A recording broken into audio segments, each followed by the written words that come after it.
ഒന്ന് ദിനവൃത്താന്തം അധ്യായം 11. ദാവീദ് ഇസ്രായേൽ രാജാവ്. ഇസ്രായേല്യർ ഹെബ്രോനിൽ ദാവീദിൻ്റെ അടുക്കൽ ഒന്നിച്ചുകൂടി പറഞ്ഞു, ഞങ്ങൾ നിന്റെ അസ്ഥിയും മാംസവുമാണ്. മുൻപ് സാവൂൾ രാജാവായിരുന്ന കാലത്തും നീയാണ് ഇസ്രായേലിനെ നയിച്ചത്. നീ എൻ്റെ ജനമായ ഇസ്രായേലിന് ഇടയനും രാജാവുമായിരിക്കും എന്ന് കർത്താവ് നിന്നോട് അരുളി ചെയ്തിട്ടുണ്ട്. ഇസ്രായേൽ ശ്രേഷ്ഠന്മാർ ഹെബ്രോനിൽ രാജാവിൻ്റെ അടുക്കൽ വന്നു. കർത്തൃസന്നിധിയിൽ ദാവീദ് അവരോട് ഉടമ്പടി ചെയ്തു. സാമുവേലിലൂടെ കർത്താവ് അരുളി ചെയ്തതനുസരിച്ച് അവൻ ദാവീദിനെ ഇസ്രായേൽ രാജാവായി അഭിഷേകം ചെയ്തു. അനന്തരം ദാവീദും ഇസ്രായേലിനും ജെറുസലേമിലേക്ക് പോയി. ജബൂസ് എന്നാണ് ജെറുസലേം അറിയപ്പെട്ടിരുന്നത്. അവിടുത്തെ നിവാസികൾ ജബൂസ്യർ എന്നും നീ ഇവിടെ കടക്കുകയില്ല എന്ന് ജബൂസ്യർ ദാവീദിനോട് പറഞ്ഞു. എങ്കിലും ദാവീദ് സിയോൻ കോട്ട പിടിച്ചെടുത്തു. അതാണ് ദാവീദിൻ്റെ നഗരം. ദാവീദ് പറഞ്ഞു, ജബൂസ്യരെ ആദ്യം നിഹനിക്കുന്നവൻ മുഖ്യ സേനാനായകനായിരിക്കും. സെരൂയായുടെ മകൻ യോവാബ് ആദ്യം കയറിച്ചെന്നു അവനെ സേനാനായകൻ ആക്കുകയും ചെയ്തു. സിയോൻ കോട്ടയിൽ ദാവീദ് താമസിച്ചതിനാൽ അതിന് ദാവീദിൻ്റെ നഗരം എന്ന് പേര് വന്നു. പിന്നെ അവൻ നഗരത്തെ മില്ലോ മുതൽ ചുറ്റും പണിതുറപ്പിച്ചു. നഗരത്തിൻ്റെ ബാക്കി ഭാഗങ്ങൾ യോവാബ് പുനരുദ്ധരിച്ചു. സൈന്യങ്ങളുടെ കർത്താവ് കൂടെ ഉണ്ടായിരുന്നതിനാൽ ദാവീദ് മേൽക്കുമേൽ പ്രാബല്യം നേടി. ദാവീദിൻ്റെ പ്രസിദ്ധ യോദ്ധാക്കൾ. കർത്താവ് അരുളി ചെയ്തതനുസരിച്ച് ദാവീദിനെ ഇസ്രായേലിൽ രാജാവാകാൻ ജനത്തോടൊപ്പം സഹായിച്ച യോദ്ധാക്കളിൽ പ്രമുഖർ. മൂവരിൽ പ്രമുഖനും ഹക്മോന്യനുമായ യശോബയാം. അവൻ 300 പേരെ ഒന്നിച്ച് കുന്തം കൊണ്ട് കൊന്നു. മൂവരിൽ രണ്ടാമൻ അഹോഹ്യനായ ദോദോയുടെ പുത്രൻ എലയാസർ. ഫിലിസ്ത്യർ പസ്ദമീമിൽ അണിനിരന്നപ്പോൾ അവൻ ദാവീദിനോട് കൂടെ ഒരു ബാർലി വയലിലായിരുന്നു. ജനം ഫിലിസ്ത്യരുടെ മുൻപിൽ നിന്ന് ഓടിക്കളഞ്ഞു. എന്നാൽ അവൻ വയലിൻ്റെ മധ്യത്തിൽ നിന്ന് അത് കാക്കുകയും ഫിലിസ്ത്യരെ വെട്ടിവീഴ്ത്തുകയും ചെയ്തു.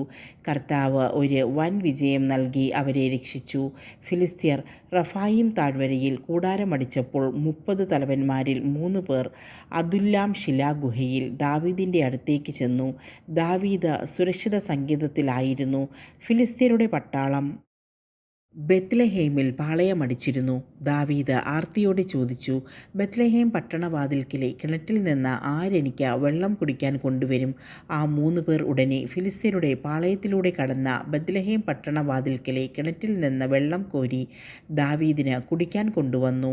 ദാവീദ് അത് കുടിക്കാതെ ദൈവത്തിന് സമർപ്പിച്ചു കൊണ്ട് പറഞ്ഞു, എൻ്റെ ദൈവത്തിൻ്റെ സന്നിധിയിൽ ഞാനിത് ചെയ്യാനിടയാകാതിരിക്കട്ടെ. ഞാൻ ഇവരുടെ ജീവരക്തം കുടിക്കുകയോ? പ്രാണൻ പണയം വെച്ചാണല്ലോ അവർ ഇത് കൊണ്ടുവന്നത്.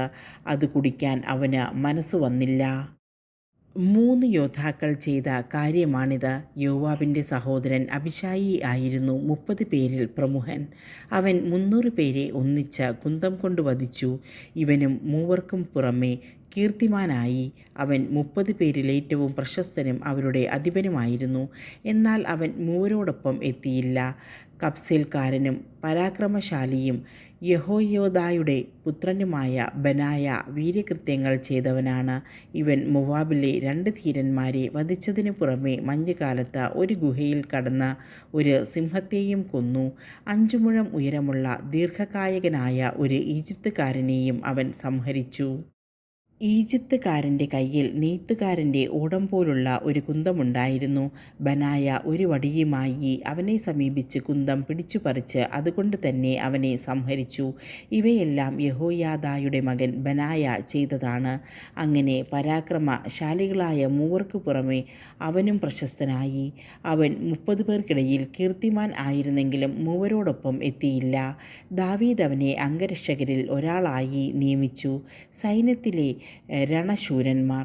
യോവാബിൻ്റെ സഹോദരൻ അസഹേൽ, ബത്ലഹേംകാരൻ ദോദോയുടെ പുത്രൻ എൽഹനാൻ, ഹരോദിലെ ഷമ്മൂത്ത്, പെലോന്യനായ ഹേലസ്, തെക്കോവായിലെ ഇക്കേഷിൻ്റെ മകൻ ഈര, അനാത്തോത്തിലെ അബിയേസർ, ഹുഷാത്യൻ സിബക്കായി, അഹോഹ്യൻ ഈലായി, നെത്തോഫായിലെ മഹറായി, നെത്തോഫായിലെ ബാനായുടെ മകൻ ഹെലത്ത്, ബെഞ്ചമിൻ്റെ ഗിബയായിലെ റിബായിയുടെ മകൻ ഇത്തായി, പിറാത്തോനിലെ ബനായ, ഗാഷ് അരുവിക്കരയിലെ ഹുറായി, അർബാത്യനായ അബിയേൽ, ബഹ്റൂമിലെ അസ്മാവെത്ത്, ഷാൽബോനിലെ എലിയാബ, ഗിസോന്യനായ ഹാഷം, ഹരാറിലെ ഷാഗിയുടെ മകൻ ജൊനാഥൻ, ഹരാറിലെ സഹാറിൻ്റെ മകൻ അഹിയാം, ഊറിൻ്റെ മകൻ എലീഫാൽ, മെക്കാറാത്യനായ ഫേഫർ, പെലോന്യനായ അഹിയ, കാർമലിലെ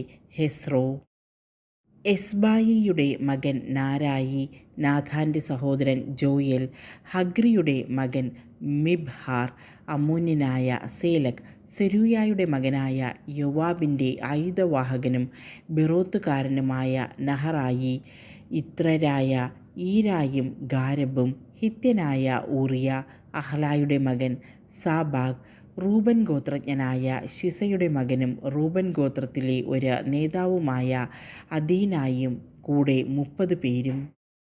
മാഹായുടെ പുത്രൻ ഹാനാൻ, മിത്കാരനായ യോഷാഫാത്ത്, അഷ്തോറാത്തുകാരൻ ഉസിയ, അരോവറിൽ നിന്നുള്ള ഹോത്താമിൻ്റെ പുത്രന്മാർ ഷാമ, ജയിയേൽ, ഷിമ്രിയുടെ മകൻ യെദിയായേൽ, അവൻ്റെ സഹോദരൻ തിസ്യനായ യോഹ, മഹാവ്യനായ എലിയേൽ, എൽനാമിൻ്റെ പുത്രന്മാരായ യെറിബായി, യൊശാവിയ, മൊവാബ്യനായ ഇത്മ, എലിയേൽ, ഓബദ്, മൊസോബ്യനായ യസിയേൽ.